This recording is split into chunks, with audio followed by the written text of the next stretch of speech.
Well, really delighted to be here with you this afternoon. Peter Clements, the Interim Director of Housing Development at REACH CDC, and this is Nathan. Hi, everyone. Nathan Teskey, Executive Director at Bienestar. So start off, I thought I'd just ask who's in the room. So can I see by show of hands, who is an affordable housing developer? All right, thank you. And of those, who is a nonprofit? All right, and any culturally specific? Yes, excellent. All right. And then, are there any architects? Yes. All right. Contractors? Public agencies? Yes. All right. Well, really delighted to have you all here today. Flip through a couple of slides. So that's us.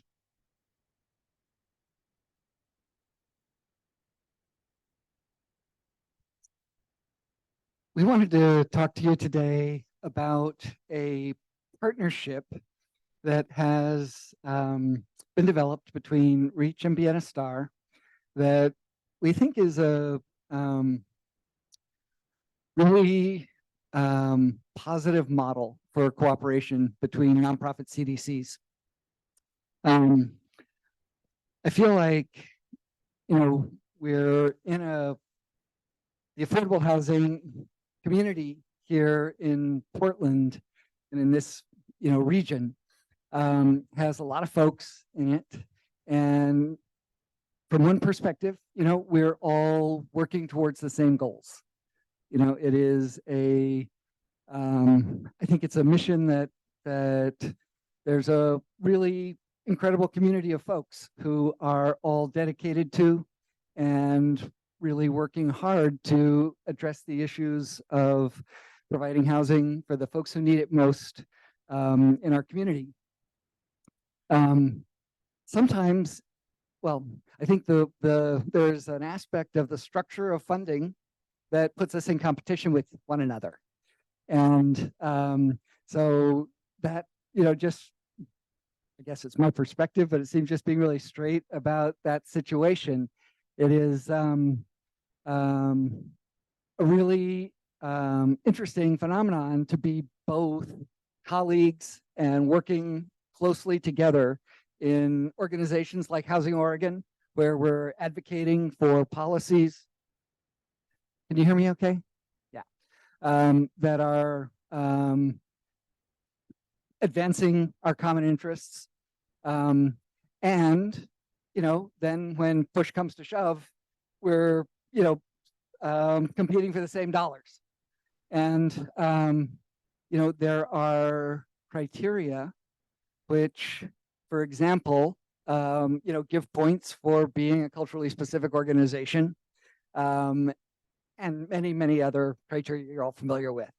But I think that the idea of nonprofits collaborating together in partnership when we can find circumstances that are really mutually beneficial is something that's really worth pursuing. So that's what we wanted to talk to you about. You want to jump in for a minute? Sure. Yeah, and I know we have some slides, and we'll get to those. And if for some reason you don't know anything about Bienestar or REACH, you'll learn about that. But yeah, I would just echo, and we have a slide up about the three projects. So maybe I can just say a word about that, and then we're going to introduce our organizations in a little bit. But I think one thing that's, in addition to what Peter said, and I think we all know this, that there's this constant tension between being friends and being competitors in this industry, right? And I think we all know sometimes it's pretty cutthroat. Let's be honest, it's a tough world out there.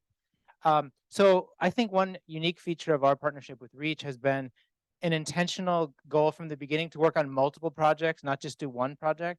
And so we agreed from the beginning, and we have up here an MOU that we signed way back in early 2020, where we agreed to work on 3 projects together We knew the Marianne, for those of you who are Metro Bond nerds, will know that was one of the first projects that was in the Metro Bond that was already well on its way by the time Bienestar and REACH started talking. Bienestar had a goal of developing a project in the Forest Grove Cornelius area.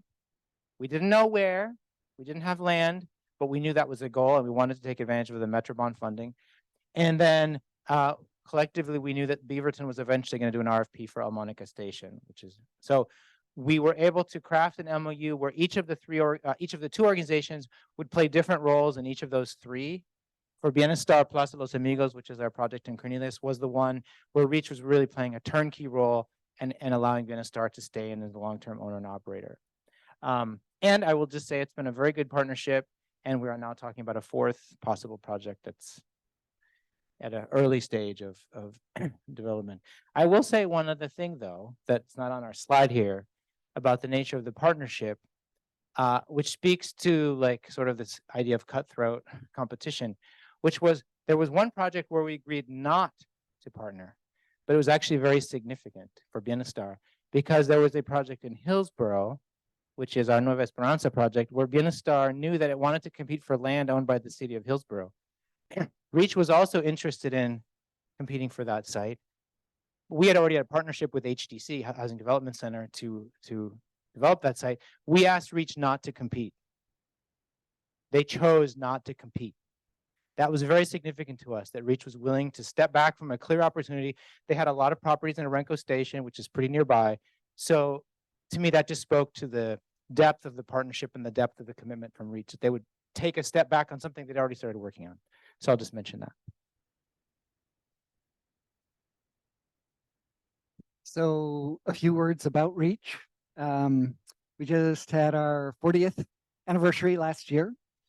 We're a pretty full service housing organization, including housing development, property management, asset management, resident services, and I guess a year and a half ago got certified on the list to be providers of supportive housing services.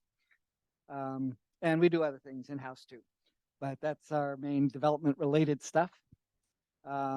We have about 2,700 units under management, ownership and management that house about 3,500 people. And one unusual thing about the organization is that in addition to our multi-family portfolio, we have about 120 single-family homes in East Portland that date back to the origins of the organization when we were really anti-displacement, very community-based organization, buying up homes that were being abandoned and keeping them available for low-income families. And it represents a significant asset for the organization now because by and large, there's no debt on those houses and they have appreciated greatly in value. So it, that provides some of the asset that we can bring to a partnership like the one with Bienestar in terms of our balance sheet. Current pipeline, we have 4 projects in development with another 343 apartments. And I wanted to say, you don't have to wait to the end of this presentation to ask questions. So if anything comes up that you want to talk about along the way, please jump in. I'm sure some of you know about Bienestar. We are 1 year older than REACH, it turns out. Our first project was in Forest Grove, and our bylaws were drafted in 1981, but our first project didn't really start until 1983.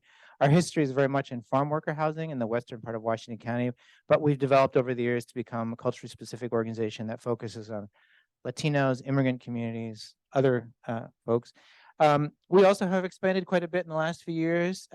Obviously, housing development is core to our mission. We also are a HUD-approved housing counseling, homeownership counseling agency. We have resident services programs. We have youth programs. We are known for our promotores program, which has residents who are leaders in each property and are kind of our eyes and ears on the property. We just launched a new youth promotores program just a couple months ago, which we're excited about.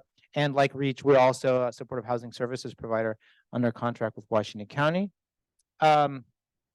It says here that we have 2,300 plus residents in 13 multifamily communities, and Plaza Los Amigos will be 14 when it comes online in April. And our current pipeline, that's the Plaza Los Amigos. I will say we also have our hopes up for some preservation work that we're doing in the next year, and another project that we hope to do with REACH. All right. So what we're going to do is take you through the three projects that our work together involves. And for each of the projects, there's a slide that kind of talks about the basic facts of the project. And then there's a second slide that talks about the nature of the partnership with respect to that development. So the Marianne, first project in Washington County to start construction with funding through the Metro Bond, 54 units. So it's a small development as these things go. Transit oriented with proximity to light rail and commuter rail. 39 on-site parking spaces, which in that photograph, if you look all the way to the left, that's the entrance to the garage. So the first floor is half office and community space, and the other half is a off-street parking garage facility. And highlight of the project, resident services provided by Bienestar. We worked with Scott Edwards Architecture as architects on the project. Walsh was the general contractor. I think it was partly a municipal requirement in terms of design guidelines, but it's a project that is built with more substantial materials than some of the work that we do, new construction. It's brick and metal panel exterior envelope. It has I'm actually going to forward on to the next slide because there's some more photos. It has some really wonderful community space. There are 2 community rooms. The one in the top slide is on the second floor and opens on to the second floor courtyard, which is in the second slide there. So it's a very protected space where the residents have an opportunity to be kind of indoor, outdoor, and it's quite lovely. And then there's also a first floor community space, which is on the corner in the third slide. That one is made available to others, nonprofit organizations and so forth for use by the community, and has direct access from the exterior. In terms of the partnership there, as Nathan mentioned, this project was well along in the development phase when we initiated the partnership. And so the long-term owner and developer is REACH. Bienestar is providing resident services, but Bienestar actively participated in the OAC meetings throughout, owner contractor meetings throughout the construction phase, giving input to decision-making about final decisions on interior finishes and things like that, and participated in lease-up, making referrals, and so has, and obviously now is on site on a continuing basis, and is built into the operating budget of the project is a resident services fee, which is paid to Bienestar. And if I could just add one thing, I think Peter doesn't do resident services at REACH, but I think many of you may know that REACH provides resident services in-house in their own. I believe this is the first property that REACH has contracted with an outside agency, which is Bienestar. And our intention there was not just to create a link through the partnership, but also to share information. We have a different model than REACH has. And I feel that we've learned a little bit about resident services from REACH, and I hope they feel the same way. I mentioned this leadership model that we have. We haven't done that at the Marianne. I know our staff there is very interested in doing it if we could ever afford to. But I just wanted to mention that the idea was to really build knowledge in both organizations with that.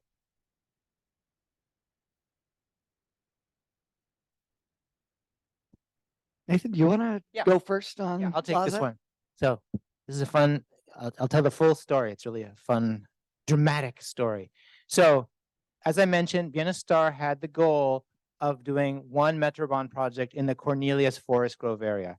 I don't know if everyone here knows Cornelius and Forest Grove, but it's to the west of Hillsboro, historically kind of a rural community. Bienestar owns a fair amount of farm worker housing in those two towns. They're now basically suburban Portland, but historically they were more rural. Anyway, we actually had developed a equitable neighborhood development strategy with a national organization for Cornelius and Forest Grove.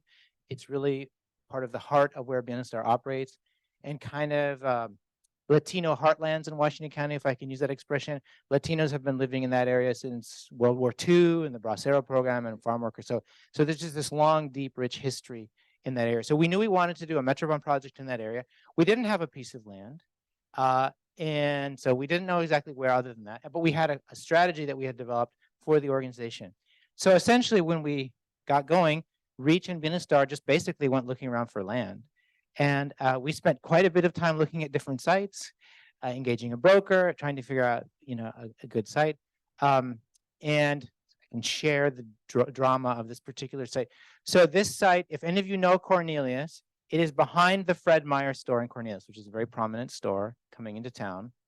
And it is a site that for years and years and years, I've been at Bienestar 6 years. So I started in 2017. Like the first meeting I went to in Cornelius, the mayor of Cornelius, who is a volunteer, right? It's a small town, said like, yeah, Bienestar should develop something behind the Fred Meyer someday. So I was like, okay. Anyway, we were looking around for sites. So that was one of the sites. We were like, well, what's the deal? Let's talk to the owners there. So we started talking. There's a very large parcel. We did not want the whole site. We only wanted a portion of the site on the west end of this site behind the Fred Meyer. We were looking at other sites. Our broker came back to us and said they have decided to sell the entire parcel to another owner who's going to develop the whole entire site. They don't want to subdivide the site. Bummer. And at that point, the process, or the timing was such that we had kind of all our eggs in that basket by that point. Other sites had not worked out, were not available, et cetera, et cetera. So we were like, I guess we're not applying for that site. A couple of weeks go by. The deadline is approaching for Washington County's RFP to respond. Our broker calls us back and says, guess what? It fell through with the other buyers. We're back on. And so jumped back on the horse and started working on it. And the RFP was due on a Tuesday. This was early days of COVID, right? So everyone will remember what this was like. Everything was suddenly Zoom. Everyone was trying to figure out how this new world was going to work. So we signed the purchase and sale agreement on Monday and submitted the proposal on Tuesday. So, 24 hours to spare, lots of time. But we didn't know for sure what would happen, but it so happened that the offering was actually undersubscribed. So everybody who applied got funded. And I was really glad that we were able to get our proposal in.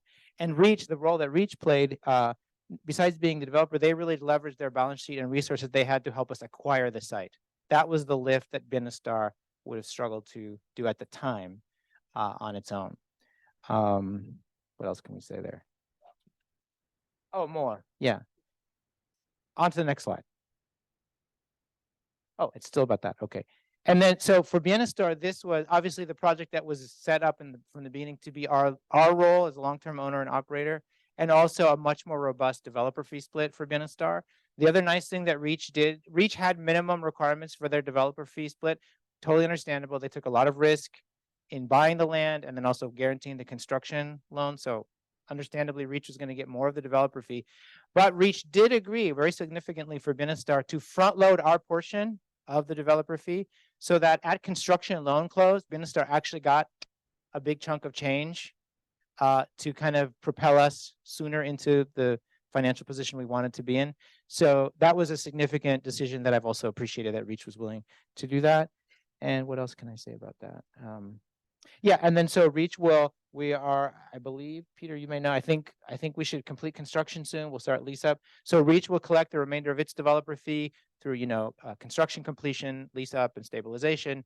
But then Bienestar will be the long-term owner operator. REACH will exit the process of the project, and Bienestar will collect ongoing deferred fees and also resident services fees and other things, other things. Also really cool about this site is we got $500,000 of ARPA money to build a futsal court, which there's an image there. So it's going to be really cool. Yeah, I think so part of the, I think that this is really kind of the star project of the three in the partnership in terms of the, sort of the depth of relationship being really, the deepest. And, so just a few thoughts that like during the whole construction process, there have been both staff from Bienestar and REACH on site. I think there's a little more construction administration experience on the REACH side. Bienestar is being able to really kind of shadow and take advantage of that and deepen their own bench in that respect. And I think that, part of the whole idea of the partnership is that Bienestar will come out of this with more of a balance sheet, more capacity to develop bigger projects on their own. And of course, we will always want to do projects together as well.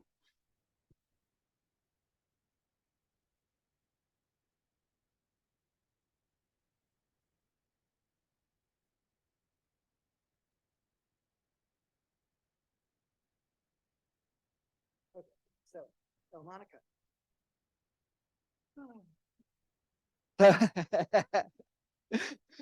So the Elmonica Station project is a designed to be, so it's a Metro Bond project. It's a transit oriented development designed to house 81 units, wraparound services in some combination between REACH and Bienestar. We haven't nailed down all of the details of that yet. But we are, so it's been a real challenge getting this project from award moving towards, construction loan closing. We had some really unanticipated issues with the county. I don't know if you've ever had this on a project before, but it was, this was a site that was owned by Metro, awarded as part of the RFP. And when our site plan was submitted, county comes back and says that the entire frontage of the property on both streets that it faces onto are too close to an intersection to be a location where access is permissible. Yes, so no cars can get in or out. Pedestrians, you're fine.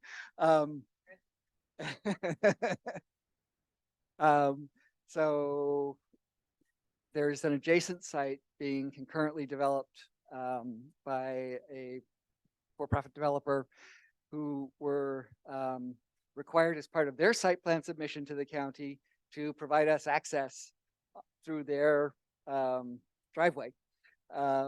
And, but that, if you can imagine, took 6 or 8 months to just get that issue identified and resolved.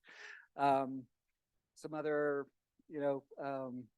shenanigans regarding stormwater treatment plans and whether or not we had to build a stormwater treatment facility that contemplated that was sized for a possible change to the street layout that may be on the books for 20 or 30 years from now. And so, construction costs and interest rates have escalated, as they have on all of your projects over this period of time. So we're now hoping to close on this in sort of the middle of 2024, provided we can close the gap on the financing. But I think that, that's part of partnership, right? Is that you go down a path and the problems that come up, you face them together and work them through. So the partnership roles on the Elmonica project are really quite similar to the Mary Ann. We are, REACH will be the long-term owner operator. Bienestar is participating all the way through in terms of, they're very, very active in the community engagement phase that was conducted prior to, at the beginning of the design, architectural design phase.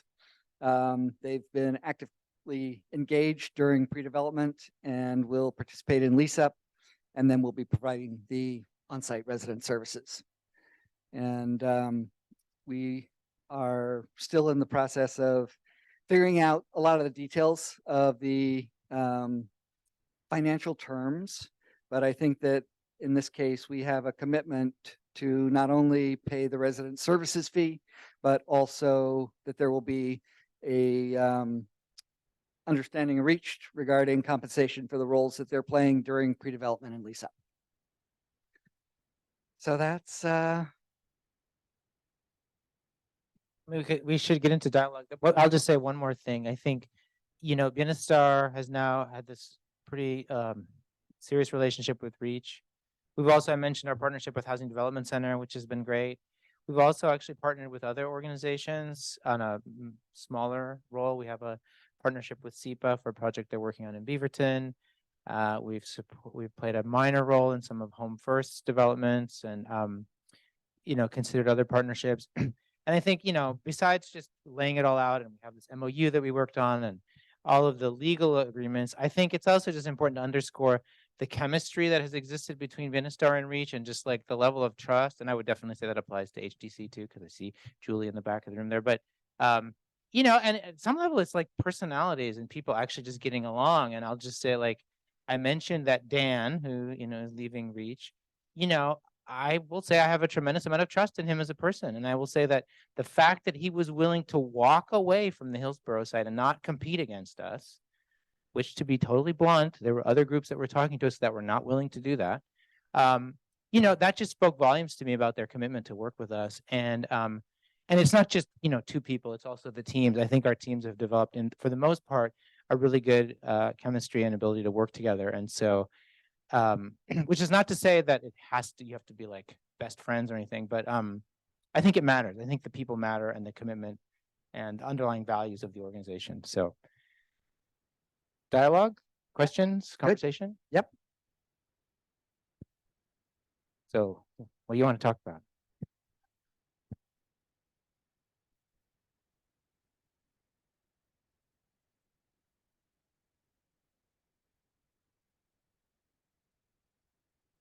So why don't we repeat the questions for the Zoom audience? Has there been any relationship at the board level between the two organizations?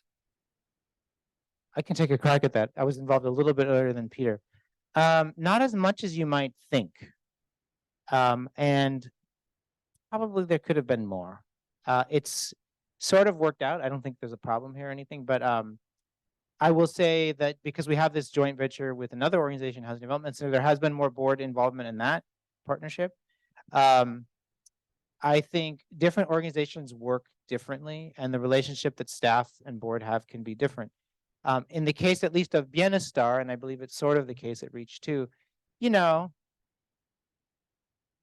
don't want to say the board will do whatever I want, but they'll kind of go along with what I think is a good idea. And so obviously we talked about it at the board, and obviously they have voted to approve the MOU and voted to approve our applications. But like, we didn't have I don't know, Michael, what you're thinking of. Like, we didn't have a big meeting where like the board members met each other or something like that. We've had events where we've showed up at each other's events and things like that, but we didn't have like I don't know, is that what you were imagining? Like, did we have a big lunch where they all talk to each other? And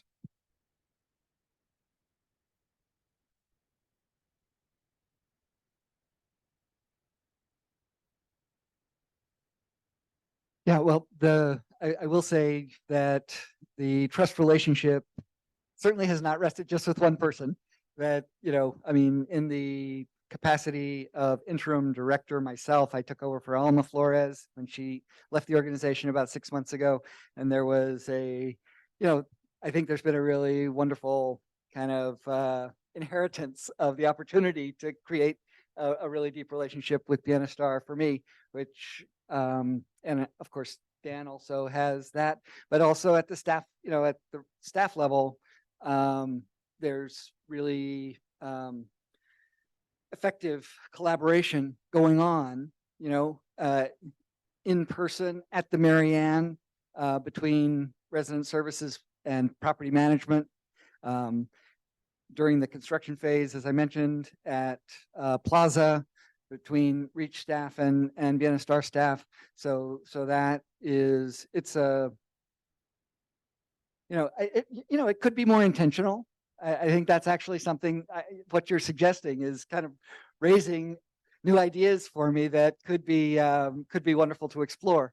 But I do also want to say that just in terms of the board, REACH's board is very involved in, there's a housing development committee, which is reported to on a monthly basis. And so this has been tracked by that committee in detail over the entire span of each of the projects. And, the board itself is then sort of advised by the housing development committee with respect to significant decisions. And there are board members on the HD committee as well.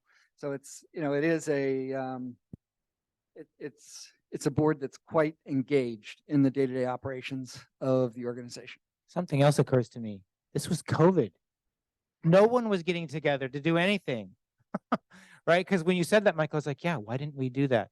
Because it makes a lot of sense. But I think that was an important reason. Like we probably would have organized at least like the executive committees of the board or something. But like this was all being done by Zoom, and we were all on our laptops from our bedrooms or wherever we were. And so I think now that I think about it, I think that was one reason actually it just didn't happen. Because I mean, we applied, I think it was June 2020. And so, March 2020 was the shutdown or lockdown. And anyway, so I think that was probably also a factor. We should probably do it now, Peter. We should get our boards together. Another question, yes.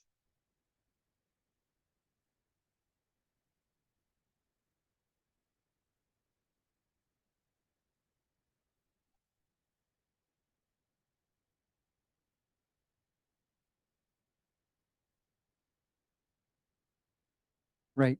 So the question was, is there a specific point of handoff on Plaza Los Amigos between REACH and Bienestar? And the answer is absolutely yes. It is conversion. That is the legal point in time where the ownership will transfer to Bienestar. And, I'm sure there'll be an ongoing sorting out of audits and lots of other fun stuff going after that, but that is the point in time where that occurs. We haven't talked about this, but the audit, it makes me think we're also having our finance teams talk to each other, because how this is getting booked on, like, it's tricky stuff. But so we've had our auditor and your auditor, and then obviously the people overseeing the financial, like the construction draws and so on. Like, so there's been a bit of a, not a bad thing, but just like, a lot of dialogue there too, especially at audit time.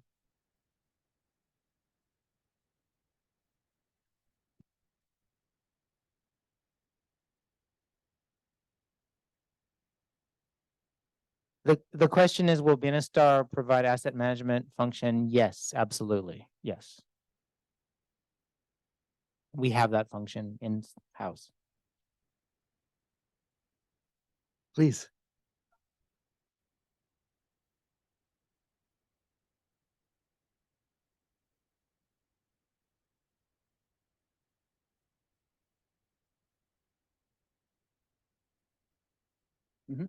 Yeah.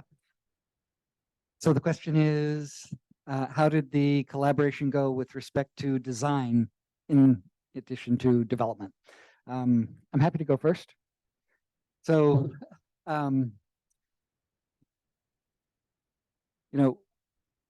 would need to speak to each project individually. Each project has a different architect and is kind of independent in terms of its design process. However, one really clear thing I can say is that REACH as a organization has, within the last couple of years, instituted a practice for every new project where we establish a internal project advisory committee, which is a group of folks that represent all of the different departments of the organization. So asset management, property management, fiscal, HD, resident services, and in this case where we have a partner, they would also be invited into those monthly meetings. And that is the point of interface between the architects and the organization. And so we can, through the design phase, get really comprehensive input from the sort of different responsible parties who will have to be living with the results of the design over the life of the building. And so having, so I would say that in the case of Plaza, because Bienestar is the long-term owner, they have a much more central role in that design process than REACH. But in the other projects, they are also participatory. Maybe a couple of examples would help to just put some like context on Plaza. Like I will not know every single design decision. Erica, who many of you know, was much more involved, and we had other staff previously that were involved. We were very much the face when we went to the planning commission on that. And we got approved, so that was good. But like, for example, I do remember City of Cornelius had a code that required covered parking. Remember this, Peter? I don't know if you recall. So covered parking, we didn't want that, and it was expensive, and it really. Anyway, so we had to go through a process to get that, and we didn't want that. Bienestar did not want that. We also had the commitment from REACH to leave the futsal court, which when we started, we did not know when we would get funding to develop that. So REACH and Bienestar agreed to set aside a piece of land on the site that we knew we could still do the housing, whether or not the futsal was built. It so happened that we were able to get that money, but when we started, we didn't know that that would happen. And Bienestar's plan was, well, we'll just fundraise and work on it until eventually we were able to do it. It so happened that we got the money in time, and it all is part of the same construction process. I'm sure Erica could speak to other specific design elements. It's been very much a collaborative process. And this is where I would just go back a little bit to the issue of trust and chemistry, because, we have an MOU, we have legal agreements, and obviously when you sign up at closing for all this stuff, there's a lot, as you all know. But there's just kind of a understanding that we'll always sort of operate sort of by consensus. That's not legally binding, but like, for example, we talked about who the architects were going to be. We talked about who the contractors were going to be. We kicked around like Elmonica Station, which was, there was enough lead time between our signing the MOU and when the application. We had quite a bit of time to talk together with REACH about what do we want to do. I mean, it was REACH's call for sure, right? But we were involved, and we had ideas and suggestions, and they were listened to, and in one case, directly ended up being the choice that REACH made, so for who to work with. So I don't know if that. I know there are specific design decisions that I don't know about on Plaza that I'm sure Erica and Bienestar influenced, but.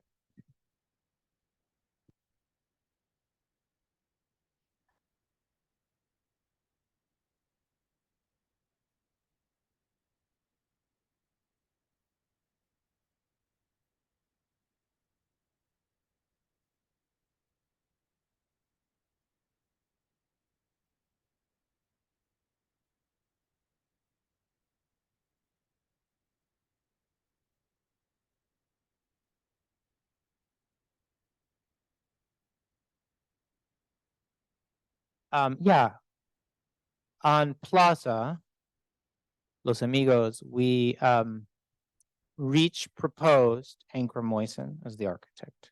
Bienestar had never worked with Anchor Moisen, and so, I would say we sort of had an unofficial veto on that if we had wanted to. We met with them, we felt okay, and so it went forward. But it wasn't like I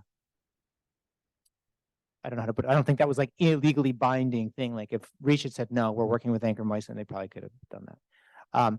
We On that. So we do have as part of, we have this MOU, which spans the 3 projects and is a 2-page document. Then we have a joint venture agreement for Plaza Los Amigos, which is a, 12-page, double-sided, single-space document. And it includes, 3 or 4 pages of a matrix that identifies each of the tasks in the development process and who the decision makers are.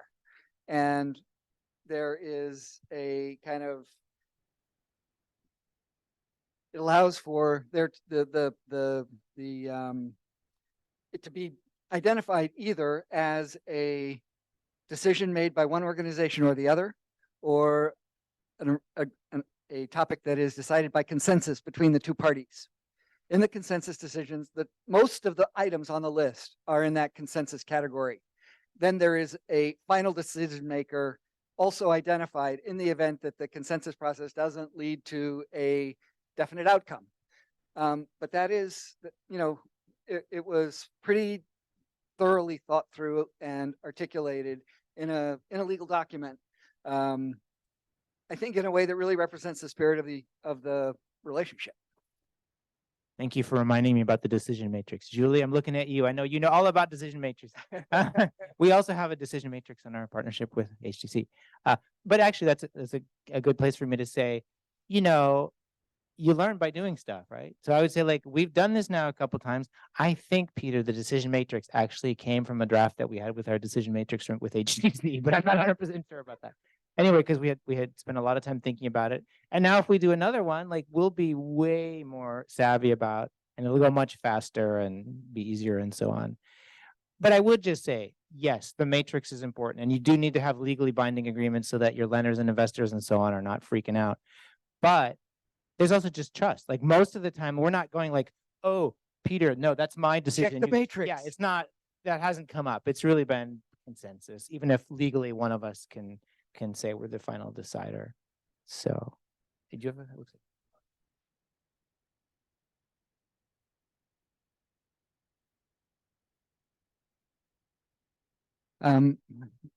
I'm happy to provide my email, and people could reach out to me directly for any follow-up.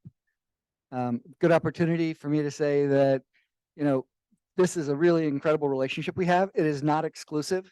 And REACH as an organization is really open to exploring other additional relationships like this with other organizations. And so anybody who's here, I'll give you my business card.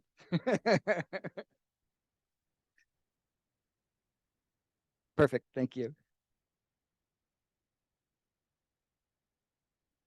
We have a lot of time. Are there any more, tangents we could follow together?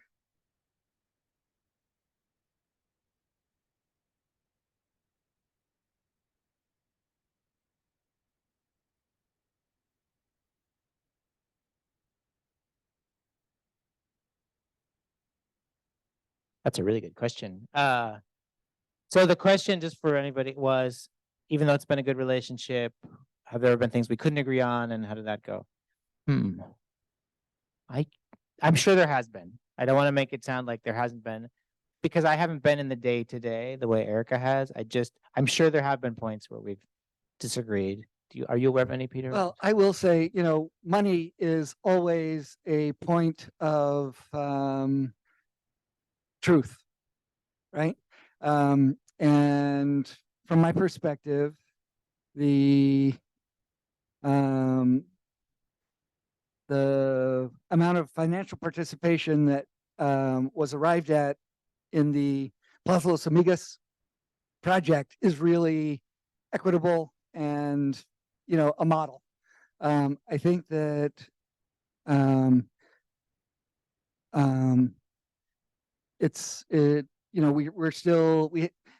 we haven't yet made final determinations about that with respect to Elmonica, not that far down the line. But I know that there's a concern that Bienestar, very actively participated in the community engagement phase and has not yet received any compensation for that. And I want to make sure that they do.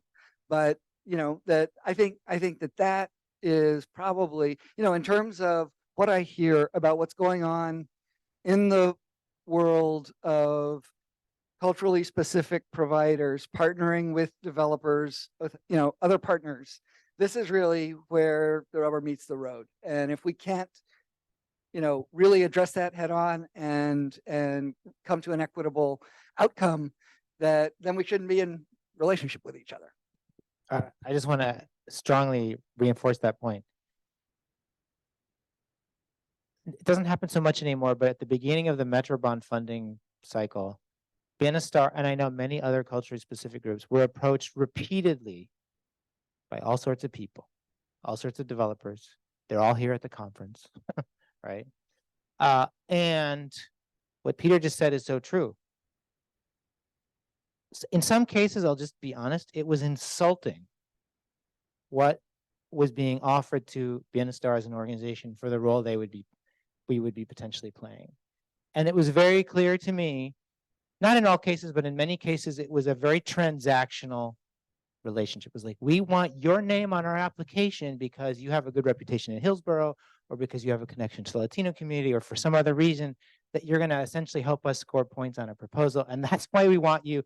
And we think that's worth $10,000 or something like that, right? It was never said that crassly, obviously, but that's essentially what was happening. And so, and there was a kind of like pat, little Bienestar, we'll pat you on the head, we'll include you. And so, like that didn't feel very good to us, and we didn't work with any of those groups. And I will say we won't, right? And they're all circulating out in the halls here and so on. So they know who they are, and they stopped at a certain point. They realized, like, okay, well, I guess now the cutthroat nature of our business is, well, then they go to somebody else, right? Who may be willing to do that. And I'll just give you one example. I know this is a little off topic, but it might be fun for people to hear about. Like, I've gotten calls from other culturally specific organizations in Washington County. I won't name any names because it'll get me in trouble. But like, one of them called me up and said, "Oh, this developer's doing this project, a housing project, and they're telling us that we can have a free office in their building. Isn't that great? And is that true? Can they do that?" And I was like, "Yeah, sure, they can do that. You're going to be providing services." But I said, like, do you realize what you're leveraging for them by doing that? Do you realize what they're doing with your name on their application? And if you've never done housing and you don't know, you don't know. They just call you up and they say, like, "Hey, you can have a little office," right?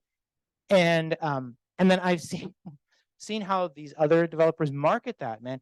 They put their cover sheet on the application, and if you didn't know better, you'd swear it was a joint venture. Like, oh, there's the logo of that other organization. But when you dig into it, it's like, oh, they're getting an office in the community room for free. Isn't that nice? And so, this is real. This is the business we're in, right? And so I think, and I know other organizations like Bienestar have had similar conversations. So it's a tricky balance. And I so appreciate that REACH has been willing to be equitable in that way.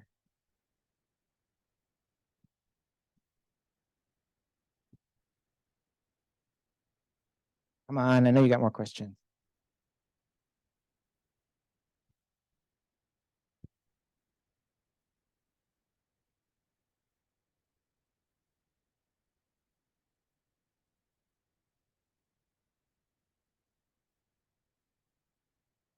I'll go first.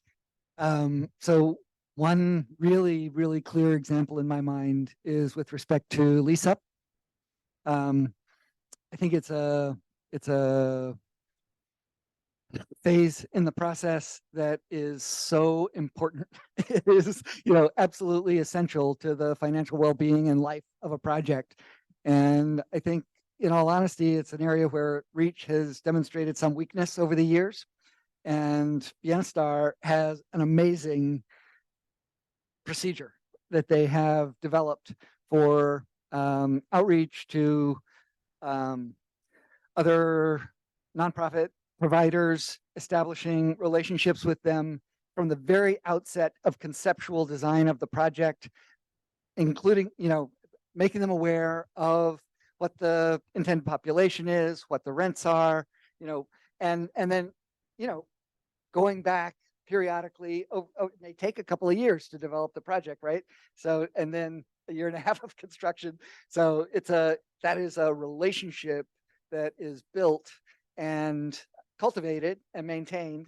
And then when it comes time for, where you need to get your building leased up within 6 months, those are organizations that are going to make referrals to you in a way that they wouldn't had they not had that relationship over the time. So that's one example. Yeah, I think there's a lot. The one that comes to mind on our side would be construction management and understanding that. In both of our projects, our staff have learned a lot about what happens during construction and where things can go wrong. And frankly, just even how to work with architects and contractors and make sure things stay on track.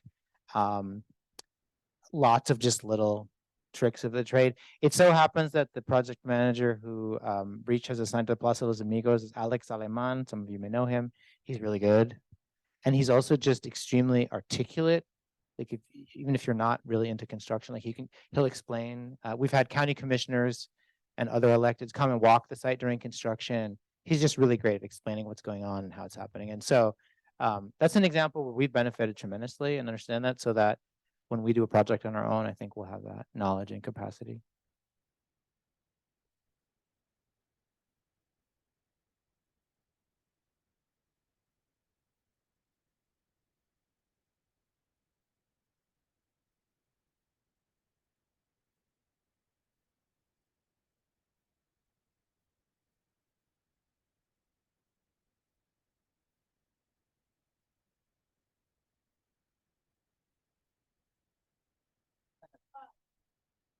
Yeah, the question was, the process of how we decided to work together.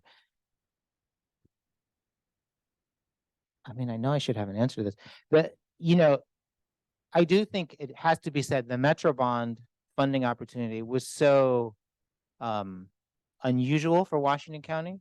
So, I mean, I think in Portland too, but Washington County really historically has had almost no local money for affordable housing. They have a dinky little home program that the Office of Community Development has, and a tiny program that the county commissioner set up, but really basically nothing, or very close to nothing. So we knew the Metro Bond, like this was like potentially a once in a lifetime kind of thing. So for Bienestar, we knew we wanted to partner, and we wanted to really, for an organization that had been small and frankly struggling, like we really wanted to revitalize the organization, and we saw this as like a really unique opportunity to do that. How we got to 3, so I mean, there wasn't, like, we just started talking to people, and like REACH already had a presence in Washington County, so it didn't seem crazy. They'd already secured the Marianne as a project. And they were also clear, because you may know REACH does their own property management as well. But I do remember, I don't know if you were part of this, Peter, but that REACH felt that Cornelius or Forest Grove was geographically far enough away that they wouldn't want to provide property management there. So it made sense for Bienestar to do that. How we got to 3, I can't exactly remember. I just remember like we sort of talked it through, like we knew we wanted one, that was the one we're doing. REACH already had Marianne, and I think maybe REACH had already decided internally that it wanted to pursue Elmonica. That I'm not 100% sure about, but yeah. So Elmonica is identified in the original MOU as by name, and that Metro Bond RFP it hadn't been awarded yet, but it was out there that it was coming. And so I think that it was the certain knowledge of those projects, and I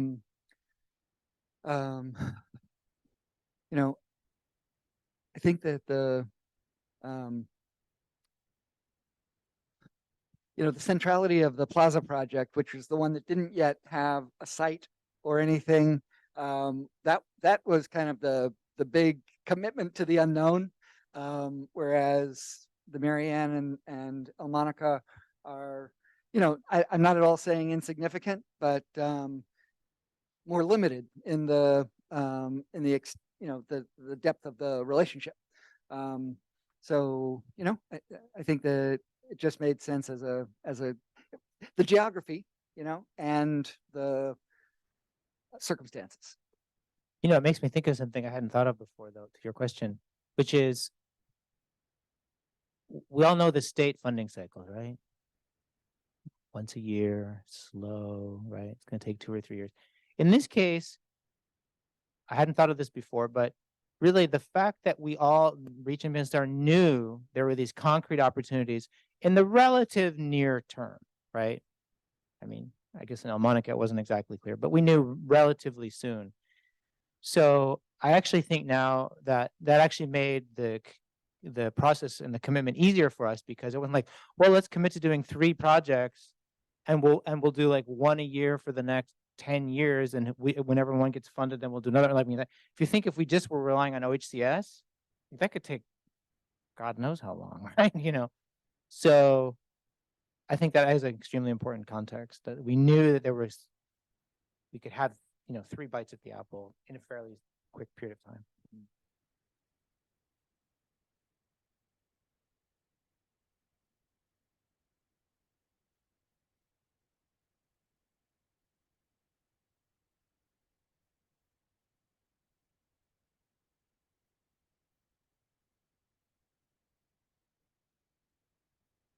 Hello.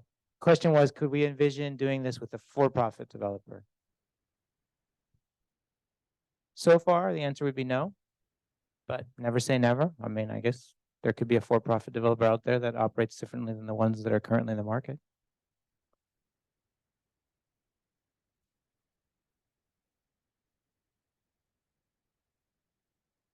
What is futsal?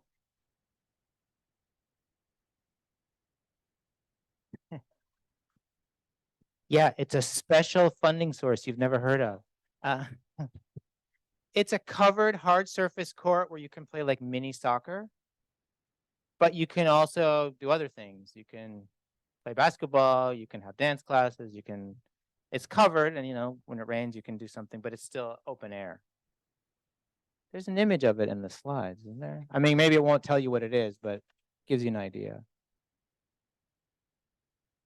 Yeah. You have like 5 players on a team, kind of thing. YouTube.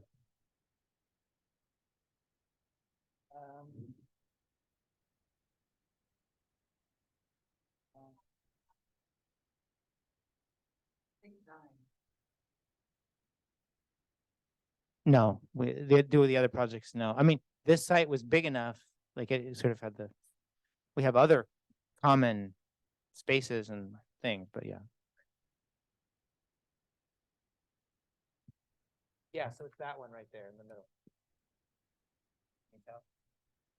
No, yeah.